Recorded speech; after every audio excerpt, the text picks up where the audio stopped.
الرحمن الرحيم الحمد لله رب العالمين اللهم صل وسلم على سيدنا محمد الفاتح لما أغلق والخاتم لما سبق ناصر الحق بالحق والهادي إلى صراطك المستقيم وعلى آله وأصحابه حق قدره ومقداره العظيم سبحانك لا علم لنا إلا ما علمتنا إنك أنت العليم الحكيم ولا حول ولا قوة إلا بالله العلي العظيم رب اشرح لي صدري ويسر لي أمري واحلل عقدة من لساني يفقهوا قولي أما بعد. Ma'asyiral hadirin yang dimuliakan, dibanggakan oleh Allah Subhanahu wa taala. Alhamdulillah, tak henti-hentinya puji dan syukur kita panjatkan kepada Allah Subhanahu wa taala yang telah menggerakkan hati kita, meringankan langkah kaki kita, sehingga di tengah-tengah kesibukan kita masih bisa hadir di satu majlis yang sangat dicintai oleh Rasulullah sallallahu alaihi wasallam, di tempat yang sangat dimuliakan oleh Allah Subhanahu wa taala. Hadir dalam kaitan dengan melaksanakan perintah Allah Subhanahu wa taala, yaitu menuntut ilmu Allah Subhanahu wa taala. Pada kesempatan yang lalu kita sudah membahas tentang bagaimana keangkuhan orang-orang Yahudi yang menganggap bahwa mereka itu tidak akan pernah disentuh oleh api neraka kecuali hanya beberapa hari. Ayyamam ma'dudah, hari-hari yang bisa dihitung. Yang dimaksud adalah ada ikhtilaf para ulama tafsir. Yang dimaksud dengan ayyamam ma'dudah itu adalah ada yang mengatakan 7 hari, sesuai dengan penyembahan mereka terhadap patung anak sapi. Ada yang mengatakan 40 hari, sesuai dengan jarak antara satu neraka ke neraka yang lain, itu masirah arba'ina yauman atau arba'ina sanah. Perjalanan 40 tahun yang ini dipahami menjadi 40 hari. Nah, apa yang menjadi sangkaan orang-orang Yahudi ini, orang-orang Bani Israel, disanggah, dibantah oleh Allah Subhanahu wa taala. Yang bantahan ini ada di dalam surat Al-Baqarah ayat 81 dan 82 yang akan menjadi pembahasan kita. Dalam ayat 81 dan 82 Allah Subhanahu wa taala berfirman, a'udzubillahi minasyaitonir rajim, bismillahirrahmanirrahim. Bala man kasaba sayyi'atan wa ahatat bihi khati'atuhu fa ulaika ashabun nari hum fiha khalidun.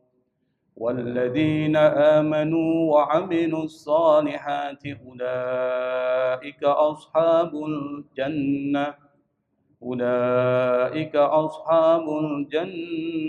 هم فيها خالدون. Di dalam ayat ini Allah Subhanahu wa taala itu memulai dengan kata bala. Kata bala ini adalah huruf yang merupakan jawaban. Bedakan bala dengan na'am. Di dalam bahasa Arab itu jawaban terhadap satu pertanyaan itu bisa menggunakan kata na'am. Hal anta shaimun, apakah engkau berpuasa? Na'am, anna shaimun. Tapi kalau menggunakan alaisallahu bi ahkamil hakimin, bala. Jadi kalau dimulai dengan sesuatu kalimat yang berarti negatif, menegasikan, maka menggunakan kata bala. Allah menggunakan kata bala di sini pada dasarnya adalah membantah, membatalkan. Membatalkan apa? Membatalkan sangkaan, anggapan mereka yang mengatakan tidak akan pernah masuk neraka kecuali beberapa hari saja, dibantah oleh Allah. Seakan-akan Allah mengatakan, apa yang kalian katakan itu tidak benar. Apa yang kalian katakan itu adalah satu kebohongan. Kenapa? Tidak ada perjanjian antara kalian dengan Allah. Bahwa Allah hanya menjanjikan Anda disiksa selama 7 hari. Enggak ada tuh perjanjian begitu. Jadi Allah bantah. Lalu kemudian Allah menegaskan, dan ini jadi prinsip. Prinsip yang berlaku buat kita, buat mereka, dan buat kita. Apa prinsip tersebut? Man kasaba sayyi'atan. Barang siapa yang melakukan kejahatan, prinsipnya nih. Wa ahatat bihi khati'atuhu. Lalu kesalahan itu meliputi dia, maka mereka itu kata Allah, faulaika ashabun nar. Mereka itu adalah penghuni neraka. Hum fiha khalidun. Di dalam neraka itu mereka kekal di dalamnya. Di sini Allah Subhanahu wa taala mengatakan sebagaimana ditafsirkan Syekh Ali As-Sabuni, apa?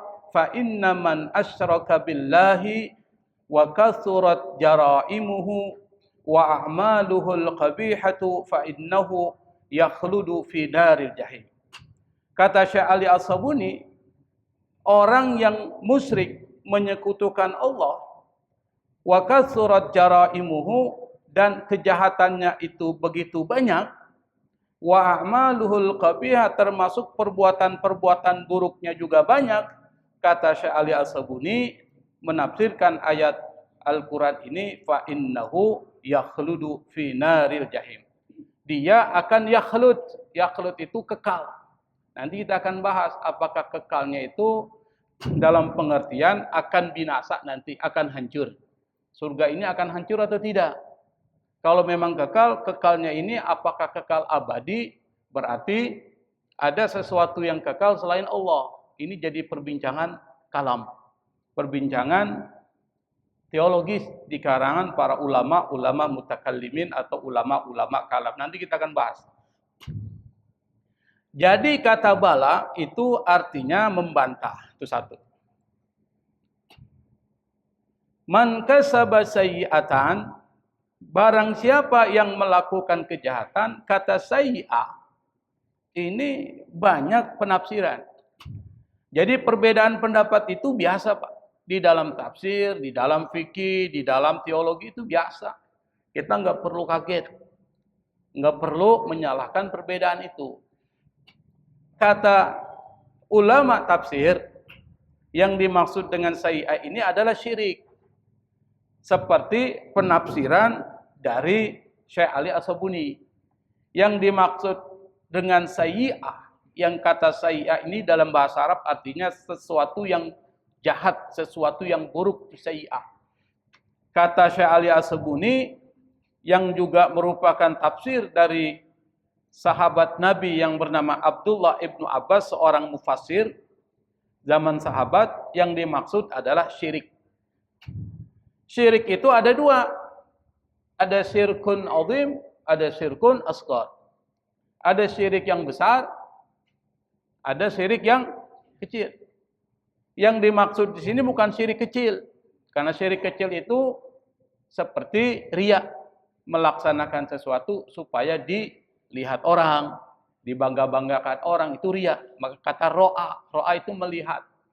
Kalau ingin dilihat, ingin dipuji, namanya riya. Yang dimaksud di sini adalah syirkul a'zam, syirik yang besar.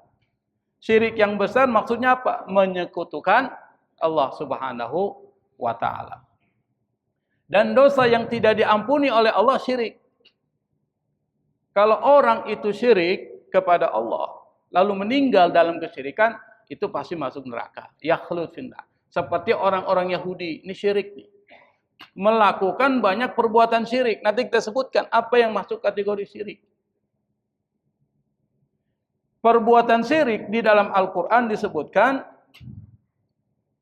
Innallaha la yaghfiru ayyushraka bihi wa yaghfiru ma duna dzalika liman yasha wa may yusyrik billahi faqad dhalla dhalalan ba'ida. Kata Allah, Allah tidak akan mengampuni dosa syirik kepada Allah. Tetapi sebaliknya, yaghfiru ma duna dzalika liman yasha. Tetapi Allah akan mengampuni dosa-dosa selain syirik bagi orang yang dikehendaki. Kata Allah, barang siapa yang syirik kepada Allah, faqad dhalla dhalalan ba'id. Maka dia sudah tersesat jauh. Itu satu. Yang kedua, syirik itu adalah inna syirka la dzulmun adzim. Syirik itu kezaliman yang besar, azim. Tidak menggunakan kabir tapi azim. Azim itu lebih tinggi dari kabir. Maksudnya apa? Syirik itu kezaliman besar. Kezaliman besar terhadap diri Anda dan kezaliman terhadap Allah. Itu syirik. Maksudnya apa? Anda zalim terhadap diri Anda, yang diri Anda itu sebenarnya mengakui Allah adalah Tuhan. Buktinya apa? Di dalam rahim kita sebelum dilahirkan oleh ibu kita buat perjanjian tuh, Pak. Apa perjanjiannya? Alastu birabbikum. Bukankah aku ini Tuhanmu? Apa kata Allah? Kata rahim atau janin yang ada dalam rahim. Apa dia bilang? Bala syahidna, menggunakan bala. Benar. Kami jadi saksi. Nah, ketika kemudian dia lahir lalu menyekutukan Allah, dia sudah melakukan kesyirikan yang besar. Melakukan kejahatan yang besar, melakukan kezaliman yang besar. Termasuk zalim kepada Allah. Kok bisa? Anda bayangkan, Pak, kita yang nyiptain siapa? Yang beri makan siapa? Yang memberikan tempat kita berpijak siapa? Yang memberikan oksigen siapa? Anda bayangkan nih, oksigen yang kita hirup dari bayi sampai sekarang. Berapa usia Bapak sekarang? Hah? Sudah senja semua lah di sini. Kalau ibarat sudah waktu menjelang maghrib kan. Rata-rata yang ikut pengajian yang menjelang maghrib nih. Yang sudah dikit lagi bau tanah ini. Hah? Udah mau pensiun. Kalau masih muda tuh malas ikut ngaji tuh. Biasanya begitu. Rata-rata 40 tahun lah. 40 tahun, Pak. Dari bayi sampai 40 tahun Bapak mengambil O2, oksigen. Bayar nggak sama Allah? Bayar nggak, Pak? Nggak bayar itu. Coba Bapak masuk ke rumah sakit, pakai tabung gas, oksigen. Berapa satu tabung gas itu bayar? Satu tabung? 1 juta. Itu berapa hari itu pakai tabung? Satu tabung aja. Lah ini 40 tahun, Pak. Lebih. Kita menghirup udara, oksigen gratis dari Allah. Cuma satu yang diminta oleh Allah. Sembah aku dan bersyukur kepadaku. Tuh. Ternyata kita enggak menyembah Allah. Ternyata kita tidak bersyukur kepada Allah. Anda sudah zalim terhadap Allah Subhanahu wa ta'ala. Itu maksudnya. Maka disebut inna syirka la dzulmun adzim. Siapa yang syirik? Yang pertama orang yang enggak masuk Islam, kafir. Tegas Islam. Kedua, orang yang dulu Islam keluar dari Islam, murtad. Makanya orang murtad itu dianggap syirik, keluar dari Islam. Siapa yang masuk kategori murtad? Nah, kitab yang ditulis Syekh Zainuddin Al-Malibari, Irsyadul Ibad ila Sabili Rasyad, itu menjelaskan tuh rincian-rincian yang bisa orang bisa terkena murtad tuh, Pak. Apa? Salah satunya adalah menghina Allah. Melecehkan Allah, melecehkan para nabinya. Kira-kira orang Yahudi melecehkan Allah enggak? Melecehkan nabinya enggak? Melecehkan, Pak. Lihat ceritanya dari awal sampai akhir kita bicara tentang keburukan Yahudi. Itu udah dianggap murtad itu. Udah dianggap syirik tuh. Itu satu. Kedua, yang dianggap murtad mengaku sebagai nabi. Di Indonesia ini yang paling banyak nih. Yang paling banyak di Indonesia apa aja laku, Pak? Indonesia tuh. Ngaku nabi ada pengikutnya. Yang pertama Musaddiq. Bapak pernah dengar apa Musaddiq? Ada aja pengikutnya. Lia Aminuddin. Perangkai bunga, mimpi ketemu malaikat Jibril, dapat wahyu, lalu ngaku sebagai nabi. Ada aja pengikutnya. Ini luar biasa Indonesia ini. Yang ngaku sebagai nabi dan yang mengikuti dia dan mendukung dia, itu termasuk murtad, Pak. Di dalam kitab yang ditulis oleh Syekh Zainuddin Al-Malibari. Termasuk Anda mengutamakan, memuliakan, melebih-lebihkan para wali ketimbang nabi. Itu masuk kategori murtad itu. Misalnya saya beri contoh, wali ini lebih hebat dari nabi. Bayangkan. Dan banyak cerita-cerita itu berkembang. Siapapun yang mengatakan demikian, maka sudah masuk kategori murtad. Hati-hati, Pak. Murtad itu keluar dari Islam. Orang keluar dari Islam, maka semua amal perbuatannya pada saat Islam terhapus. Ketika dia taubat kembali lagi kepada Allah, amalan ini terhapus, nggak kembali lagi tuh. Itu hati-hati tuh. Makanya diwanti-wanti, jangan sampai karena persoalan ekonomi membuat kita keluar dari agama kita. Kalau saya cerita ini panjang secara fikihnya dan ini panjang sekali. Tapi waktu kita nggak mencukupi. Nah, yang kedua, yang dimaksud sayyi'ah ini adalah dosa besar. Yang pertama syirik tuh. Berarti kalau kita artikan barang siapa yang melakukan kesyirikan, lalu kesyirikan itu meliputi dia, maka dia berada di dalam neraka kekal. Kata ulama tafsir yang lain seperti Hasan Al-Basri rahimahullah mengatakan itu adalah dosa besar. Berarti kalau diartikan barang siapa yang melakukan dosa besar, lalu dosa besar itu meliputi dia, maka dia termasuk penghuni neraka dan dia kekal di dalam neraka. Nah, dosa besar jangan anggap enteng. Dosa kecil pun bisa jadi besar kalau dilakukan terus menerus. Maka ada satu ungkapan, la kabirata ma'al istighfar wala saghirata ma'al israr. Atau dibalik, tidak ada dosa kecil kalau dilakukan terus menerus. Dan tidak ada dosa besar kalau dia minta ampun kepada Allah Subhanahu wa ta'ala. Nah, kenapa dosa besar itu membuat orang bisa kekal di dalam neraka? Yang pertama, kalau orang melakukan dosa besar, dia tidak taubat. Yang pertama, hati ini jadi mati. Kalau hati ini mati, maka apapun kebaikan yang ditawarkan kepada dia, itu nggak masuk dalam hatinya, mati dia. Bapak punya tanah, mati tanah itu, tanam pohon, numbuh nggak? Nggak akan numbuh, tanahnya udah mati. Seperti di mana tuh? Tanah di gurun pasir, Pak. Bapak coba tanam di gurun pasir pohon pisang, numbuh nggak tuh? Nggak akan numbuh tuh, karena memang sudah mati tanahnya, nggak bisa membuat pohon itu numbuh. Ada nggak di gurun pasir pohon-pohon? Ada nggak, Pak? Nggak pernah kita lihat. Kalaupun ada, itu kadang-kala bukan pohon-pohon yang bisa menghasilkan sesuatu. Mati dia.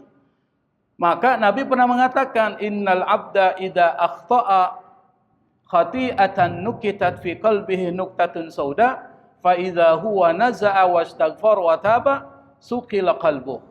Kata Nabi, seorang hamba idza akhta'a, apabila melakukan kesalahan, nukitat fi qalbihi nuktatun sauda, maka di dalam hatinya itu ada titik hitam.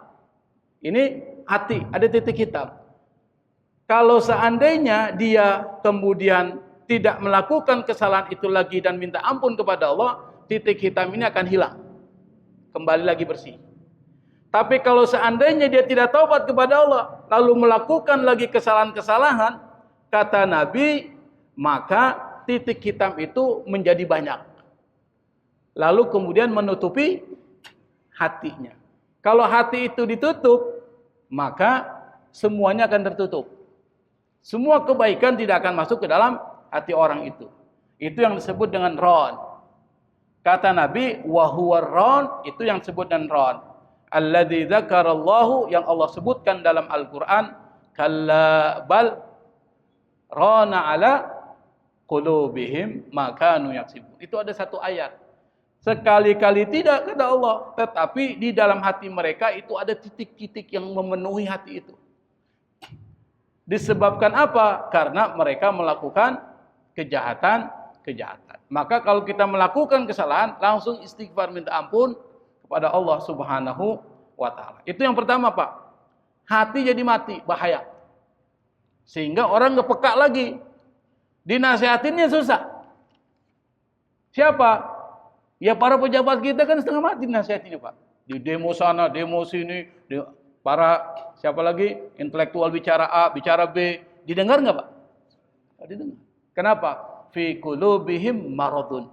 Dalam hatinya ada penyakit. Yang itu mati. Nah, salah satu cara apa? Caranya apa? Minta ampun kepada Allah, istighfar. Yang kedua, kalau orang melakukan dosa besar, maka sulit ilmu masuk ke dalam orang itu. Kalau Bapak mau jadi ustadz, mau jadi ulama, menjadi orang alim, maka salah satu caranya adalah apa? Jangan banyak melakukan dosa. Ini pernah jadi curhatan Imam Syafi'i. Imam Syafi'i adalah imam madhab Syafi'i. Usia 13 tahun, dia datang kepada Imam Malik rahimahullah untuk belajar kitab hadis namanya Al-Muwatta. Kitab hadis ini isinya 4.000 hadis, Pak. Termasuk fatwa sahabat dan perkataan ulama tabi'in. Karena Imam Malik ini masuk kategori tabi'ut tabi'in. Ulama tabi'ut tabi'in dan jadi guru Imam Syafi'i. 13 tahun Imam Syafi'i datang ke Imam Malik. Sebelum datang untuk belajar kitab Muwatta, Imam Syafi'i sudah hafal tuh kitab itu. 4.000 hadis, Pak, Imam Syafi'i hafal. Usianya berapa? 13 tahun. Kita 13 tahun masih main gundu, Pak. Ini udah hafal 4.000 hadis. Dan dia menghafal, buku itu dia pinjam. Karena Imam Syafi'i bukan orang kaya. Dia pinjam, dia hafalin. Setelah hafal, datang ke Imam Malik. Imam Malik awalnya tidak mau menerima, tapi ketika dia dengar bacaan dan hafalan dari Imam Syafi'i yang luar biasa, kata Imam Malik, terpesona Imam Malik, dia mengatakan, Allah memberikan kelebihan kepada engkau. Jangan engkau melakukan perbuatan dosa yang bisa menghancurkan hafalan kamu. Kata Imam Malik ke Imam Syafi'i. Jadi Imam Malik, gurunya Imam Syafi'i. Tapi antara Imam Malik dan Imam Syafi'i, pendapatnya banyak berbeda. Contoh, bedanya apa? Kalau Imam Syafi'i, bismillah ayat di dalam surah Al-Fatihah. Imam Malik bukan ayat. Antara guru dan murid berbeda. Wajar. Jangan murid juga ngikutin guru, harus sama. Jangan. Kalau memang dia punya ilmu, berbeda, gak ada masalah. Kedua, Imam Syafi'i waktu di Irak itu pernah curhat. Kepada siapa? Imam Waqi'. Imam Waqi' ini adalah seorang ulama di Kufah. Dia seorang ahli hadis, hafalannya sangat kuat dan terkenal di negeri Irak. Nanti kalau Bapak pergi ke Irak, cari itu kuburan makam Imam Waqi'. Nama aslinya adalah Abu Sufyan Waqi' bin Jarrah Ar-Wasi Al-Kufi. Itu gurunya Imam Syafi'i. Imam Syafi'i mengatakan, syakautu ila Waqi' su'a hifdhi fa arsyadani ila tarkil ma'asi fa akhbarani bi annal ilma nur wa nurullah la yuhda lil 'asi. Kata Imam Syafi'i, dia cerita, saya mengadu kepada Imam Waqi' tentang su'a hifdhi, hafalanku itu enggak bagus. Lalu fa arsyadani, Imam Waqi' memberikan petunjuk arahan kepadaku, kata Imam Syafi'i, untuk meninggalkan maksiat, tarkil ma'asi. Kenapa? Fa innal ilma nur, karena ilmu itu adalah cahaya, wa nurullah la yuhda lil 'asi. Dan cahaya Allah itu tidak diberikan kepada orang yang berbuat maksiat. Maka kalau dibikin kesimpulan dari perkataan ini, orang yang melakukan maksiat itu sulit dapat ilmu Allah Subhanahu wa ta'ala. Bagaimana orang-orang kafir? Lain, Pak, ceritanya. Mereka kok banyak yang pintar. Einstein, Newton, yang kita belajar di SD itu. Albert Einstein, Newton, Thomas Alva Edison. Masih ingat pelajaran SD. Itu orang-orang pintar. Gimana? Bedakan dengan istidraj. Jadi ada nikmah, ada istidraj. Tapi itu ilmu-ilmu keduniawian. Bedakan. Nah, dari perkataan ini bisa kita ambil kesimpulan, banyak perbuatan dosa itu banyak hal yang menimpa kita, termasuk malas ibadah. Kalau bapak malas ibadah nih, itu pasti ada dosanya. Maka salah satu caranya adalah hilangkan dosa itu, minta ampun kepada Allah, lalu kemudian insya Allah ibadah kita menjadi lebih semangat. Maka doa yang diajarkan itu adalah Allahumma inni ala dzikrika, terus apa lagi? Wa syukrika wa husni ibadatik. Itu dibaca, Pak. Minta tolong sama Allah supaya kita dibantu untuk beribadah kepada Allah, bersyukur kepada Allah, dan memperbagus zikir kepada Allah Subhanahu wa taala. Maka solusi yang ditawari oleh Allah Subhanahu wa taala supaya menjadi ashabul jannah, taubat. Nah, taubat ini penting. Gimana tuh? Yang pertama, Anda harus mengucapin syahadat dulu. Satu. Kedua, mandi taubat. Yang ketiga, ambil wudu. Habis ambil wudu, sholat sunnah taubat. Berapa rakaat? 2 rakaat.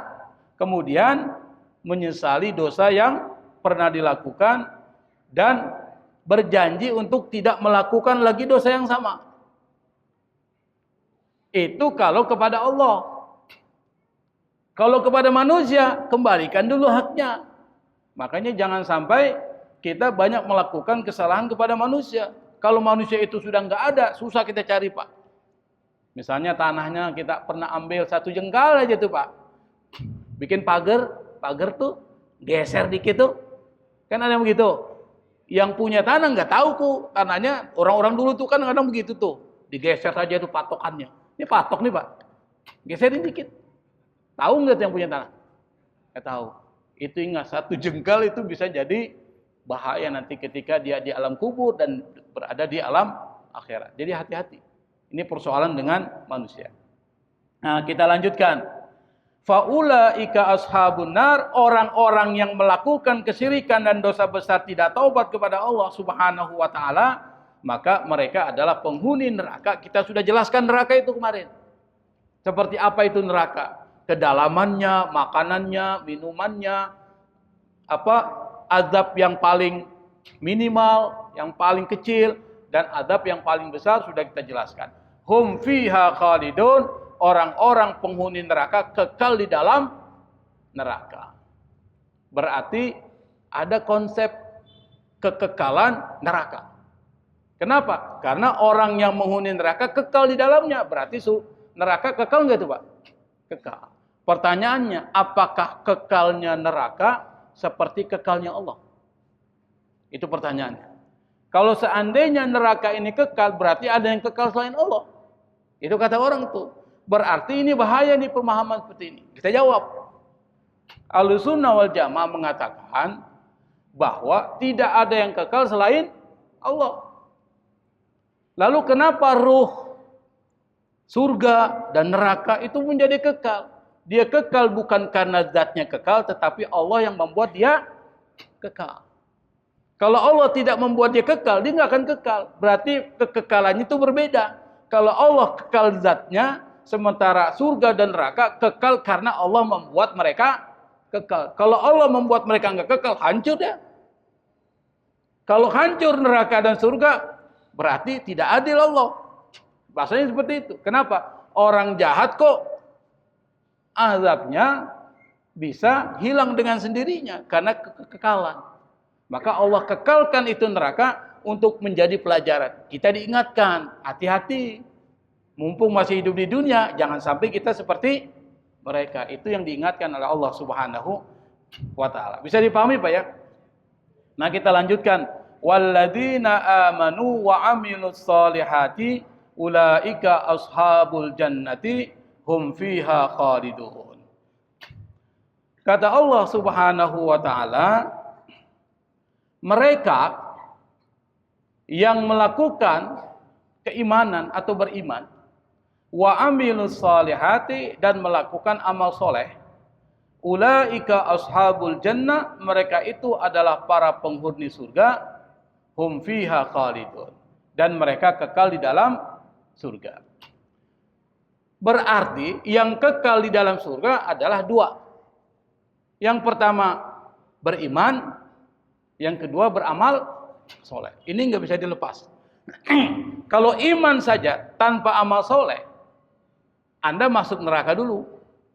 Nanti baru kemudian masuk ke dalam surga. Kenapa? Masih ada imannya.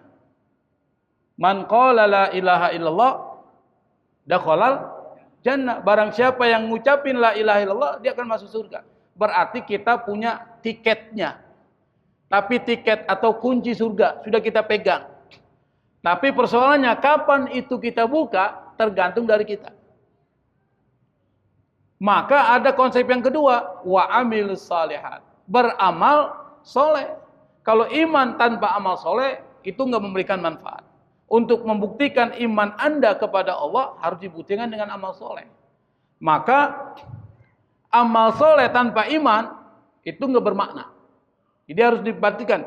Maka ada orang tuh, orang kafir, non muslim, melakukan banyak kebaikan. Dia sumbang sana, dia sumbang sini, dia berikan ke masjid hewan kurban tuh. Dia bantu dia dengan sapi, dia bantu dengan uang untuk pembangunan ini dan seterusnya. Kira-kira orang ini masuk surga enggak, Pak? Surga enggak? Tidak masuk surga. Kenapa? Karena imannya enggak ada. Tetapi orang ini dibayar oleh Allah di dunia. Karena Allah Maha Adil. Siapapun yang melakukan kebaikan, yujzabi, akan dibalas. Tapi barang siapa yang melakukan keburukan, Allah balas juga. Apa balasannya orang yang baik itu, tapi non muslim? Allah lancarkan usahanya. Makanya ada istilah, Pak, di dalam ilmu ekonomi terkait dengan filantropi ya. Filantropi itu apa itu? Anda memberikan banyak bantuan. Ada istilah ini. Dan istilah ini pas di dalam Islam. The more you give, the more you get. Apa artinya itu? Ada yang tahu nggak? Kalau ada yang tahu, saya kasih 50.000 tuh. Kagak belajar bahasa Inggris semuanya ini. Kelihatan ini. SMP-nya nilainya geblok semua di bahasa Inggris. The more you give, semakin engkau memberi, the more you get, semakin engkau banyak mendapatkan sesuatu. Konsep Islam. Makanya di dalam Islam itu ada konsep sedekah. Semakin banyak Anda bersedekah, maka rezeki Anda akan semakin banyak. Di dalam Al-Quran disebutkan, wa may yuqa shuha nafsihi fa ulaika humul muflihun.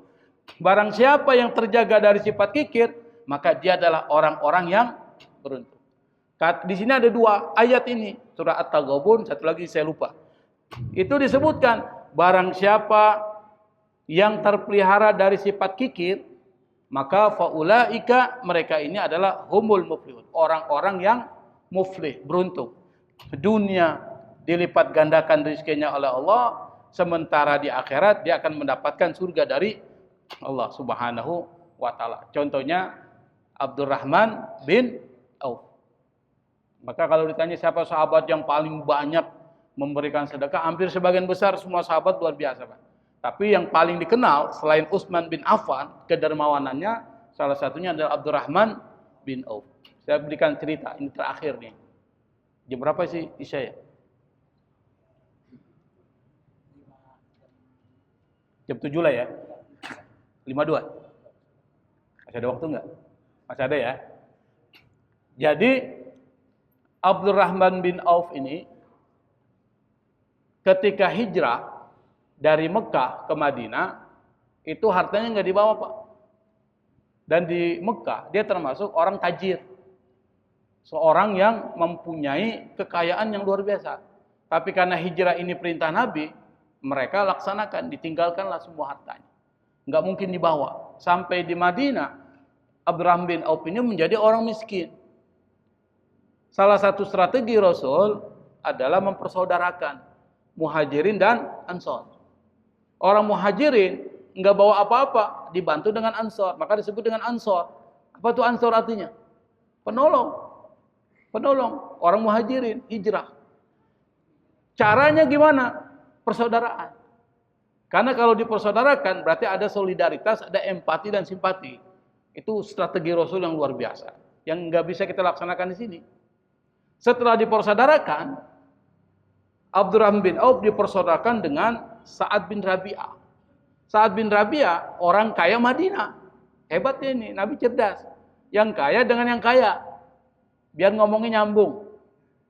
Kalau kaya dengan miskin dijadikan, nyambung nggak Pak? Yang atuh hidupnya susah cerita, ini hidupnya senang, nyambung tuh. Yang kaya dengan yang kaya, yang miskin dengan yang miskin, dia sama ngomongnya tuh. Ini persatukan.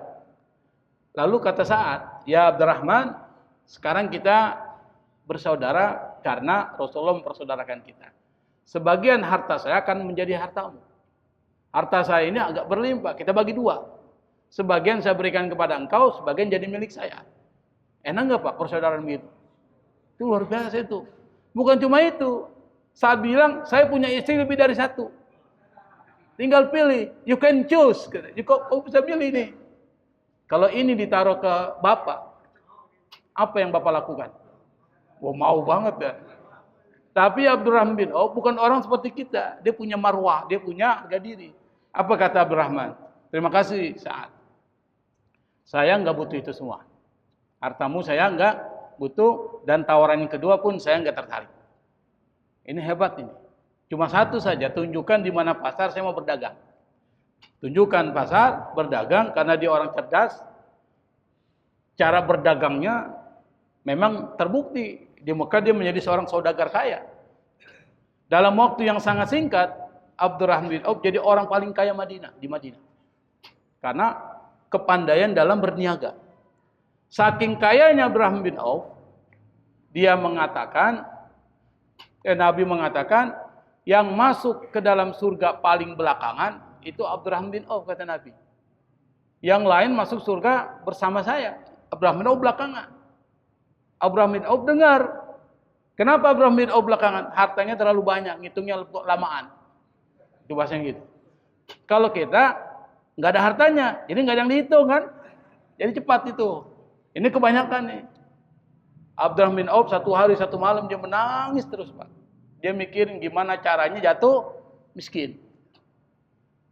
Ada nggak orang kaya mikir jatuh miskin? Pasti akan semakin kaya kan? Makanya banyak yang korupsi, nggak cukup. Akhirnya Abdurrahman bin Auf tiba-tiba mendengar Nabi memerintahkan para sahabat Madinah ini diwajibkan untuk melakukan peperangan. Lalu mereka pun pergilah berperang. Pada saat yang sama penduduk Madinah sedang panen buah kurma. Ditinggalin semua Pak. Pas kembali mereka kurmanya sudah busuk. Tidak lagi laku di pasaran, dijual juga nggak ada yang mau beli. Apa kata Abdurrahman bin Auf? Inilah saatnya saya jatuh miskin. Dia beli semua kurma busuk milik sahabat-sahabat Nabi di Madinah. Lalu kemudian Abdurrahman bin Auf menjadi orang miskin karena hartanya habis membeli kurma itu. Dan para sahabat Nabi senang karena kurmanya laku sesuai dengan harga pasar. Kata Abdurrahman bin Auf, saya akan masuk surga bersama Nabi pada kloter pertama ini. Tapi ingat Pak, membantu orang itu pasti akan dibalas oleh Allah. Itu pasti itu. Kalau Anda bantu orang, Allah akan balas Anda. Ternyata Pak, apa yang dipikirkan oleh Abdurrahman bin Auf itu tidak sesuai dengan pikiran Allah. Barang siapa yang bersedekah, Allah akan lipat gandakan hartanya. Itu prinsipnya. Akhirnya Allah buat skenario kedua. Di negara Yaman, dipimpin oleh seorang raja, masyarakatnya itu ditimpa musibah, penyakit. Yang obatnya itu cuma satu, kurma busuk. Tabib mengatakan, ini wahai raja, obatnya cuma kurma busuk. Kata raja, dipanggil ajudannya, cari kurma busuk dimanapun berada, beli dengan harga 10 kali lipat. Tambah kaya. Mereka bingung, carinya di mana ini. Akhirnya ada orang bilang, pergi aja ke Madinah, banyak kurma di sana, kali aja ada kurma busuk. Pergilah ke Madinah, dia tanya, siapa di sini yang jual kurma busuk? Semua orang yang ditanya menunjuk ke satu rumah. Rumahnya Abdurrahman bin Auf. Datanglah dia. Dia cerita, di negara kami kena musibah seperti COVID itu. Obatnya cuma kurma busuk, juallah kurma busukmu kepada kami.